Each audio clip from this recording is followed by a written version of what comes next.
Hello friends, फिर से नए टॉपिक में आपका स्वागत है। और आज हम लोग देखेंगे प्रीलिम्स से यानी पॉलिटी से रिलेटेड क्वेश्चन देखेंगे जो कि मोस्ट इम्पोर्टेंट से है। और इसके साथ में जो आप लोगों को मैं फैक्ट से बताऊंगा तो वो भी आप लोग याद रखिएगा। ये टॉपिक आपको पसंद आता है तो आपके दोस्तों के साथ भी शेयर कीजिएगा ताकि उन लोगों की भी हेल्प हो सके। और फ्रेंड्स, मैं आप लोगों को बताना चाहूँगा कि 5-6 दिनों से मुझे सर्दी हो चुकी है, तो इसके कारण जो आवाज़ में थोड़ी अगर फ़र्क आप लोगों को थोड़ी मिस्टेक यानी दिखाई दे तो इसके लिए मैं माफ़ी चाहता हूँ। तो चलिए फर्स्ट क्वेश्चन की ओर चलते हैं, क्योंकि छोटी मोटी मुसीबत तो आती रहती है। तो फर्स्ट क्वेश्चन की ओर चलते हैं। फर्स्ट क्वेश्चन की अगर हम लोग बात करेंगे, मध्य प्रदेश का जो निर्माण है राज्य पुनर्गठन आयोग की अनुशंसा पर हुआ था। यानी जो मध्य प्रदेश का जो निर्माण है वो राज्य की जो आयोग के जो अनुशंसा पर मतलब राज्य का जो पुनर्गठन हुआ था, तो कब हुआ दोस्तों? तो 1 नवंबर 1956 को जो है दोस्तों राज्य का पुनर्गठन हुआ था। लेकिन एक बात मैं आपको बताना चाहूँगा कि 1 नवंबर 2000 को छत्तीसगढ़ और मध्य प्रदेश का जो है यानी जो राज्य को पृथक कर दिया गया था। यानी जो 1 नवंबर 2000 को जो है दोस्तों जो छत्तीसगढ़ राज्य है वो अलग कर दिया गया था, तो याद रखिएगा। और जब छत्तीसगढ़ राज्य को जब अलग कर दिया गया था दोस्तों मध्य प्रदेश से, तो मध्य प्रदेश में जो 8 संभाग थे उस समय दोस्तों, 8 संभाग और इस समय 43 जिले थे। और उसके बाद में छत्तीसगढ़ की अगर हम लोग बात करें तो यहाँ पे 3 संभाग थे तो दोस्तों छत्तीसगढ़ में, और यहाँ पे 16 जिलों की संख्या थी। तो याद रखिएगा, मध्य प्रदेश में अ, मध्य प्रदेश में 8 संभाग और 43 जिले थे। और छत्तीसगढ़ की अगर हम लोग बात करें तो इसमें 3 संभाग और 16 जिले थे पृथक करने के बाद में। तो याद रखिएगा जो कि मोस्ट इम्पोर्टेंट्स है। और मध्य प्रदेश का जो स्थापना दिवस है दोस्तों तो 1 नवंबर को मनाया जाता है। 1 नवंबर को मनाया जाता है, तो याद रखिएगा जो कि मोस्ट इम्पोर्टेंट्स है। नेक्स्ट क्वेश्चन देखते हैं। नेक्स्ट क्वेश्चन की अगर हम लोग बात करें, मध्य प्रदेश के प्रमुख यानी जो प्रथम मुख्यमंत्री कौन थे दोस्तों? मध्य प्रदेश के जो प्रथम मुख्यमंत्री कौन थे? तो मध्य प्रदेश के जो प्रथम मुख्यमंत्री की अगर हम लोग बात करें दोस्तों तो ये पंडित रविशंकर शुक्ल है, जो कि मध्य प्रदेश के प्रथम मुख्यमंत्री है। लेकिन आपको महिला में अगर पूछ ले दोस्तों, मध्य प्रदेश का पहला मुख्यमंत्री यानी जो पहली मुख्यमंत्री अगर आपसे महिला में पूछ ले तो आप क्या बताओगे? तो ये उमा भारती थी। याद रखिएगा, उमा भारती, जो कि मोस्ट इम्पॉर्टेंट है। ये क्वेश्चन जो है एमपीपीएससी में पूछा गया क्वेश्चन है। और पंडित रविशंकर शुक्ल भी जो है ये भी क्वेश्चन जो है पूछा गया है। और नेक्स्ट की अगर हम लोग बात करें कैलाश काटजू, तो ये भी हमारे मध्य प्रदेश के जो है तीसरे मुख्यमंत्री रह चुके हैं। याद रखिएगा जो कि मोस्ट इम्पोर्टेंट से है। डॉक्टर पी यानी पटाभी सीतारमैया की अगर हम लोग बात करें तो ये हमारे मध्य प्रदेश के प्रथम राज्यपाल रह चुके हैं दोस्तों। कौन रह चुके हैं? प्रथम राज्यपाल रह चुके हैं, जो कि याद रखिएगा। लेकिन अब से ये पूछ ले कि मध्य प्रदेश के प्रथम राज्यपाल जो कि महिला कौन थी, तो कौन है दोस्तों? तो सरला ग्रेवाल थी। कौन थी? सरला ग्रेवाल। याद रखिएगा जो कि मोस्ट इम्पोर्टेंट्स है, याद रखिएगा। नेक्स्ट क्वेश्चन देखते हैं। नेक्स्ट क्वेश्चन की अगर हम लोग बात करेंगे, मध्य प्रदेश के प्रथम राज्यपाल थे, यानी जो मध्य प्रदेश के प्रथम राज्यपाल की अगर हम लोग बात करें दोस्तों तो कौन थे ये? तो डॉक्टर पट्टाभी सीतारमैया थे। तो ये कौन थे दोस्तों? डॉक्टर पट्टाभी सीतारमैया। लेकिन आपको ये पूछ ले दोस्तों कि मध्य प्रदेश के प्रथम राज्यपाल महिला कौन थी? महिला कौन थी? तो आप क्या बताओगे? सरला ग्रेवाल, जो कि मैंने आपको पहले क्वेश्चन में बता दिया गया दोस्तों। कौन थी? सरला ग्रेवाल, जो कि मोस्ट इम्पोर्टेंट है, तो याद रखिए। तो हमारी जो मध्य प्रदेश की यानी जो प्रथम महिला जो राज्यपाल कौन से दोस्तों? तो सरला ग्रेवाल है। और पड़ोस में आकर पूछ ले आपको तो डॉक्टर पी पटाभी सीतारमैया है। तो हमारा जो सी ऑप्शन है वो राइट हो जाएगा। उसके बाद में अगर हम डॉक्टर पी सीतारमैया के बाद में जो है राज्यपाल कौन बने थे दोस्तों? तो ये श्री हरिविनायक पाटस्कर बने थे, यानी सेकंड नंबर पे। और थर्ड नंबर पे कौन बने थे दोस्तों? थर्ड नंबर की अगर हम लोग बात करें दोस्तों, थर्ड नंबर की अगर हम लोग बात करें यानी जो थर्ड नंबर के कौन राज्यपाल थे दोस्तों? तो ये केसी रेड्डी थे। याद रखिएगा जो कि मोस्ट इम्पोर्टेंट से है। नेक्स्ट क्वेश्चन देखते हैं। और मैं आप लोगों को राज्यपाल के बारे में एक मोस्ट इम्पोर्टेंट से जो है पॉइंट्स बताना चाहूँगा कि सरोजनी नायडू ने क्या कहा था दोस्तों राज्यपाल के बारे में। सरोजनी नायडू जी ने एक कथन कहा था, कि जो राज्यपाल होता है दोस्तों सोने के पिंजरे में निवास करने वाली चिड़िया के समान होता है दोस्तों। ये आपको कथन याद रखना है जो कि मोस्ट इम्पोर्टेंट है। और किसने कहा था राज्यपाल के बारे में? श्रीमती सरोजनी नायडू जी ने कहा था, तो याद रखिएगा। ठीक है, नेक्स्ट क्वेश्चन देखते हैं। नेक्स्ट क्वेश्चन की अगर हम लोग बात करें, मध्य प्रदेश में कुल कितने संभाग है, यानी जो मध्य प्रदेश में टोटल कितने संभाग है दोस्तों? तो 10 संभाग है, याद रखिएगा। और कितने जिले हो गए दोस्तों? 55 जिले हो गए, तो ये याद रखिएगा जो कि मोस्ट इम्पोर्टेंट से है। मैं इन 10 संभागों के आप लोगों को नाम बता देता हूँ, तो आप लोग याद रख लिया करो। जैसे कि जबलपुर संभाग है, जबलपुर संभाग है, इंदौर संभाग, भोपाल संभाग, ग्वालियर संभाग, रीवा संभाग, उज्जैन संभाग, सागर संभाग, चंबल संभाग, नर्मदापुरम संभाग और शहडोल संभाग। तो ये जो है दोस्तों 10 संभाग है जो कि मोस्ट इम्पोर्टेंट से है। नेक्स्ट क्वेश्चन देखते हैं हम लोग। मध्य प्रदेश में भोपाल एवं राजनांदगांव जिलों का जो गठन है वो किस तिथि को हुआ था दोस्तों? यानी भोपाल एवं जो राजनांदगांव जो जिला है दोस्तों उसका जो गठन है वो किस तिथि को हुआ था दोस्तों? तो ये 26 जनवरी 1972 को हुआ था, तो याद रखिएगा। नेक्स्ट क्वेश्चन देखते हैं। मध्य प्रदेश में खुला यानी ओपन विश्वविद्यालय कहाँ पर स्थित है दोस्तों? तो मध्य प्रदेश में जो खुला और जो ओपन विश्वविद्यालय कहाँ पर स्थित है ये? तो ये जो विश्वविद्यालय कहाँ पर स्थित है? तो ये भोपाल में स्थित है। और भोपाल की अगर हम लोग बात करें तो भोपाल में BHL भी स्थित है दोस्तों। क्या स्थित है? BHL, यानी जिसे हम भेल भी कहते हैं। इसकी जो स्थापना है 1964 में इसकी स्थापना की गई थी। और इस BHL को जो महारत्न का दर्जा यानी जो महारत्न का जो दर्जा दोस्तों कब दिया गया था? तो इसे 2013 में जो है महारत्न का दर्जा दिया गया था, तो याद रख लीजिएगा जो कि मोस्ट इम्पोर्टेंट से है। और इंदौर जिले की अगर हम लोग बात करें दोस्तों तो यहाँ पर जो है देवी अहिल्याबाई यानी देवी अहिल्याबाई विश्वविद्यालय जो कि यहाँ पर स्थित है, तो आप लोग याद रखिएगा। ग्वालियर की अगर हम लोग बात करें तो ग्वालियर में जीवाजी यूनिवर्सिटी यानी जीवाजी विश्वविद्यालय जो है ग्वालियर में स्थित है। और ग्वालियर में राजमाता विजयराजे सिंधिया कृषि विश्वविद्यालय भी स्थित है, तो ये भी याद रखिएगा आप लोग। और जो राजमाता विजयराजे यानी जो सिंधिया कृषि विश्वविद्यालय दोस्तों ये ग्वालियर में 2008 में जो है इसकी स्थापना की गई थी, याद रखिएगा। 2008 में जो है इसकी स्थापना की गई थी, आप लोग याद रखिएगा। और जो जीवाजी विश्वविद्यालय जो कि ग्वालियर में है दोस्तों, जो जीवाजी विश्वविद्यालय ग्वालियर में है उसकी स्थापना की अगर हम लोग बात करें तो उसकी जो स्थापना 1964 में की गई थी, याद रखिएगा जो कि मोस्ट इम्पोर्टेंट है। और जो देवी अहिल्याबाई विश्वविद्यालय ये जो इंदौर में स्थित है इसकी भी स्थापना जो है दोस्तों 1964 में ही जो भी इसका यानी जो इसकी स्थापना की गई थी, तो याद रखिएगा। ठीक है। और जबलपुर की अगर हम लोग बात करें तो यहाँ पे नानाजी देशमुख पशु चिकित्सा विश्वविद्यालय स्थित है। कौन सा? नानाजी देशमुख पशु चिकित्सा विश्वविद्यालय जो है दोस्तों कहाँ पर स्थित है? तो ये जबलपुर जिले में स्थित है दोस्तों, जबलपुर में। और इसकी स्थापना की अगर हम लोग बात करें तो इसकी जो स्थापना है 2009 में जो है इसकी स्थापना की गई है। किसकी दोस्तों? नानाजी देशमुख पशु चिकित्सा जो विश्वविद्यालय है वो जबलपुर ज़िले में स्थित है और इसकी स्थापना जो है 2009 में की गई है, याद रखिएगा जो कि मोस्ट इम्पोर्टेंट से है। और धर्मशास्त्र राष्ट्रीय विधि विश्वविद्यालय जो ये भी जबलपुर में स्थित है और इसकी स्थापना जो है 2018 में की गई थी, याद रखिएगा जो कि मोस्ट इम्पोर्टेंट है। नेक्स्ट क्वेश्चन देखते हैं। नेक्स्ट क्वेश्चन की अगर हम लोग बात करें 1 नवंबर 1956 को राजस्थान के कोटा जिले की किस तहसील को जो है मध्य प्रदेश में सम्मिलित कर लिया गया था दोस्तों?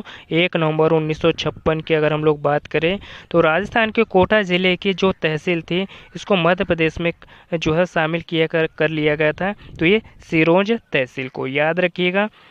नेक्स्ट क्वेश्चन देखते हैं। भारत हैवी इलेक्ट्रॉनिकल्स जो लिमिटेड है दोस्तों यानी BHL जो है दोस्तों BHEL जिसे भारत हैवी इलेक्ट्रॉनिकल्स लिमिटेड कहा जाता है दोस्तों, ये कहाँ पर स्थित है? तो ये भोपाल ज़िले में स्थित है।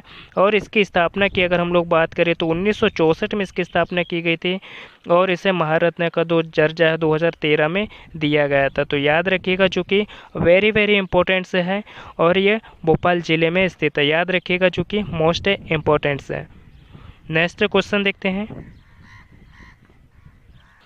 नेक्स्ट क्वेश्चन देखते हैं, मध्य प्रदेश में निम्नलिखित में से मानसिक चिकित्सालय जो है वो कहाँ पर स्थित है दोस्तों? तो ये इंदौर में स्थित है। और इंदौर की अगर हम लोग बात करें दोस्तों, तो यहाँ पे जो है महात्मा महात्मा महात्मा गांधी महात्मा गांधी महात्मा गांधी मेमोरियल कॉलेज भी, यानी जो चिकित्सा कॉलेज है दोस्तों, वो भी यहाँ पर स्थित है इंदौर ज़िले में।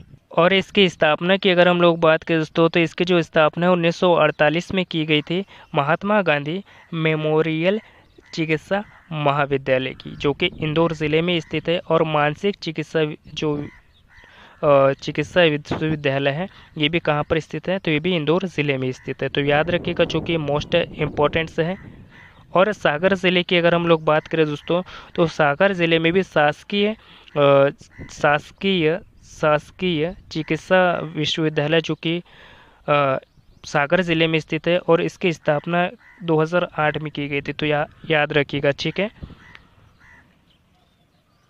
और ग्वालियर की अगर हम लोग बात करें, तो ग्वालियर में गजरा राज्य चिकित्सा विश्वविद्यालय स्थित है दोस्तों। यहाँ पे ग्वालियर में गजरा राज्य चिकित्सा महाविद्यालय स्थित है। और इसकी स्थापना की अगर हम लोग बात करें, तो 1946 में जो है दोस्तों गजरा राज्य चिकित्सा महाविद्यालय की जो है स्थापना की गई थी। तो याद रखिएगा, जो कि मोस्ट इम्पोर्टेंट है। नेक्स्ट क्वेश्चन देखते हैं, मध्य प्रदेश से गुजरने वाली अक्षांश रेखा निम्नलिखित में से कौन सी है दोस्तों? यानी मध्य प्रदेश से गुजरने वाली जो अक्षांश रेखा है, वो निम्नलिखित में से कौन सी रेखा दोस्तों? तो मध्य प्रदेश से जो रेखा गुजरती है वो कर्क रेखा गुजरती है, याद रखिएगा। और मध्य प्रदेश के 14 जिलों से होकर गुजरती है दोस्तों। कितने जिलों से होकर गुजरती है? मध्य प्रदेश के 14 जिलों से होकर गुजरती है। और भारत के कितने स्टेट से गुजरती है दोस्तों? यानी भारत के अगर पूछ ले कि कितने राज्यों से होकर गुजरती है, तो 8 राज्यों से होकर गुजरती है दोस्तों, जो कि मोस्ट इम्पोर्टेंट है। हम 14 जिलों की बात कर लेते हैं। 14 जिले कौन कौन सी है, तो चलिए डिस्कस करते हैं हम लोग। कर्क रेखा की अगर हम लोग बात करें दोस्तों, कर्क रेखा की, तो कर्क रेखा जो है 23 डिग्री 30 उत्तरी अक्षांश रेखा है दोस्तों। याद रखिएगा, उत्तरी अक्षांश रेखा है, याद रखिएगा। और ये जो है मध्य प्रदेश को 2 बराबर भागों में काटती है दोस्तों। 2 बराबर भागों में काटती है कर्क रेखा, याद रखिएगा, मध्य प्रदेश को, ठीक है। और इन 14 जिलों की अगर हम लोग बात कर ले, तो मध्य प्रदेश के 14 जिलों से होकर गुजरती है कर्क रेखा। इन 14 जिलों की अगर हम लोग बात करें, तो पहले नंबर पे आता है, हम लोग रतलाम ले लेते हैं। रतलाम हो गया, उज्जैन हो गया, आगरमालवा हो गया दोस्तों, राजगढ़ हो गया, सीहोर हो गया, भोपाल हो गया, विदिशा, रायसेन, सागर, दमोह, कटनी, जबलपुर, उमरिया और शहडोल है दोस्तों। याद रखिएगा, जो कि मोस्ट इम्पोर्टेंट है। जो कर्क रेखा है मध्य प्रदेश की 23 डिग्री 30 उत्तरी अक्षांश रेखा दोस्तों, और ये मध्य प्रदेश के दोनों बराबर भागों में काटती है। यानी जो मध्य प्रदेश की जो कर्क रेखा दोस्तों मध्य प्रदेश को बराबर भागों में काटती है, और ये 14 ज़िलों से होकर गुजरती है, जैसे कि रतलाम हो गया, उज्जैन हो गया, आगरमालवा और राजगढ़, सीहोर, भोपाल, विदिशा, रायसेन, सागर और दमोह जिला हो गया, कटनी, जबलपुर, उमरिया, शहडोल। इन 14 जिलों से जो है दोस्तों कर्क रेखा होकर गुजरती है, तो याद रखिएगा। और भारत के 8 स्टेट से होकर गुजरती है, जो कि मोस्ट इम्पोर्टेंट से है। नेक्स्ट क्वेश्चन देखते हैं, तो मध्य प्रदेश में जो ग्राम स्वरोजगार का जो गठन है दोस्तों, यानी जो ग्राम स्वरोजगार का गठन जो है मध्य प्रदेश में कब किया गया था? तो 26 जनवरी 2001 को किया गया था। नेक्स्ट क्वेश्चन देखते हैं, मध्य प्रदेश में नगरीय निकाय चुनाव में महापौर का जो निर्वाचन होता है, यानी जो नगरीय निकाय जो महापौर का जो निर्वाचन किस प्रकार किया जाता है दोस्तों? तो ये जो निर्वाचन है प्रत्यक्ष रीति से किया जाता है, यानी प्रत्यक्ष रूप से किया जाता है दोस्तों, याद रखिएगा, ठीक है, जो कि मोस्ट इम्पोर्टेंट से है। नेक्स्ट क्वेश्चन देखते हैं। मध्य प्रदेश, यानी जो मध्य प्रदेश का पिन कोड का जो अंक है वो किससे प्रारंभ होता है दोस्तों? तो मध्य प्रदेश का जो पिन कोड का अंक है वो 4 से आरंभ होता है। नेक्स्ट क्वेश्चन देखते हैं। भोपाल की औद्योगिक दुर्घटना में कौन सी गैस, यानी जो इसका गैस का रिसाव हुआ दोस्तों, तो मध्य प्रदेश में जो दुर्घटना हुई थी तो ये कब हुई थी? तो ये 2 से 3 दिसंबर की जो नाइट है, यानी 2 से 3 दिसंबर की जो नाइट है दोस्तों, इस 1984 में ये घटना हुई थी। तो याद रखिएगा, जो कि मोस्ट है इम्पोर्टेंट है। और किस गैस का जो है रिसाव हुआ दोस्तों? तो ये मिथाइल आइसोसाइनेट जो गैस थी, इस गैस का जो है रिसाव हुआ था। तो जो हमारा बी ऑप्शन है वो राइट हो जाएगा। तो इस समय जो है ना मिसाइल आइसोसाइनेट जो है गैस का इस्तेमाल हुआ था। तो याद रखिएगा, जो कि मोस्ट इम्पोर्टेंट है। और इस समय जो मुख्यमंत्री दोस्तों, इस समय जो मुख्यमंत्री कौन थे? तो अर्जुन सिंह थे। कौन थे? अर्जुन सिंह मुख्यमंत्री तो इस समय में, जो कि मोस्ट इम्पोर्टेंट है। और ये जो घटना है दोस्तों, ये जो घटना है 1984 2 से 3 दिसंबर की नाइट की घटना है, जो कि मोस्ट इम्पोर्टेंट है। और इस गैस को जो है दोस्तों भोपाल गैस, यानी भोपाल गैस त्रयोदशी के नाम से भी जाना जाता है। भोपाल गैस त्रयोदशी के नाम से भी जाना जाता है दोस्तों, जो कि मोस्ट इम्पोर्टेंट है। तो नेक्स्ट क्वेश्चन देखते हैं। मध्य प्रदेश का राजकीय पशु कौन सा है? यानी जो मध्य प्रदेश का राजकीय पशु की अगर हम लोग बात करें, तो मध्य प्रदेश का जो राजकीय पशु जो है वो बारहसिंगा है। और बारहसिंगा की अगर हम लोग बात करें, तो ये बारहसिंगा जो है बेडरी प्रजाति का है। किस प्रजाति का है? बेडरी प्रजाति का है। तो याद रखिएगा। और इसका जो, इसे और भी नाम से जाना जाता है, जैसे वैज्ञानिक नाम भी होते हैं इनके, जैसे कि रूसर्वस डुआवसेली के नाम से भी जाना जाता है दोस्तों, याद रखिएगा, जो कि मोस्ट इम्पोर्टेंट है।